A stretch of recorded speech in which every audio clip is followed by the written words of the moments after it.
लवकरच मुलांचे रिझल्ट लागतील, पण निकालाची ती मार्कशीट हातात घेण्याआधी पालकांनो जरा शांत बसा आणि आपलं स्वतःचं बालपण एकदा आठवा. रिझल्टच्या दिवशी शाळेत जाताना आपली सुद्धा छाती धडधडायची, आठवतंय? पण खरं सांगा, भीती त्या रिझल्टची वाटत होती की घरी गेल्यावर आईबाबा आपल्याला काय म्हणतील याची? आपल्यालाही वाटायचं ना की मार्क्स कमी पडले तर घरी चिडचिड होईल. खरं तर एक सायकोलॉजिस्ट म्हणून मला वाटतं की यश आणि अपयश या केवळ आपल्या मेंदूने तयार केलेल्या धारणा आहेत.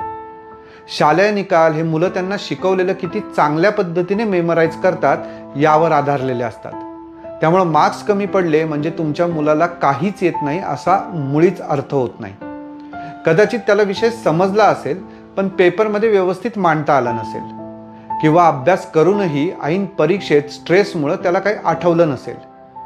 अनेकदा एखाद्या विषयात त्याला अजिबात इंटरेस्ट नसतो, तो फक्त तुमच्यासाठी एक्स्ट्रा एफर्ट्स घेत असतो, ज्याचा परिणाम रिझल्टवर होऊ शकतो. डिअर पॅरेंट्स, रिझल्ट बघून मुलाला जज करू नका. त्याला यश अपयशाच्या चष्म्यातून बघण्यापेक्षा आपल्या मुलाचा कल कोणत्या दिशेला आहे हे ओळखण्याची एक नामी संधी म्हणून बघा. हे बघा की त्याला कोणत्या विषयात चांगले मार्क्स मिळालेत. तिथूनच तुम्हाला त्याच्या नॅचरल इंटरेस्टचा अंदाज येईल. ज्या विषयात तो वीक आहे तिथे त्याने टॉपच करावं असा अट्टाहास धरला तर ज्या विषयात तो खरोखर हुशार आहे तिथला त्याचा आत्मविश्वास सुद्धा आपण संपवून टाकू.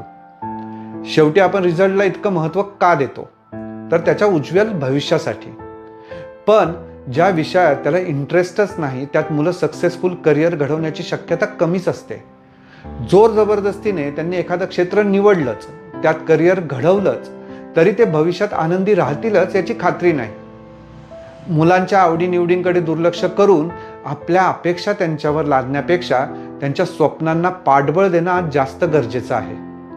निकालाच्या या काळात पालकांनी मुलांच्या भूमिकेत शिरून त्यांच्याशी मैत्रीपूर्ण संवाद साधणं अपेक्षित आहे.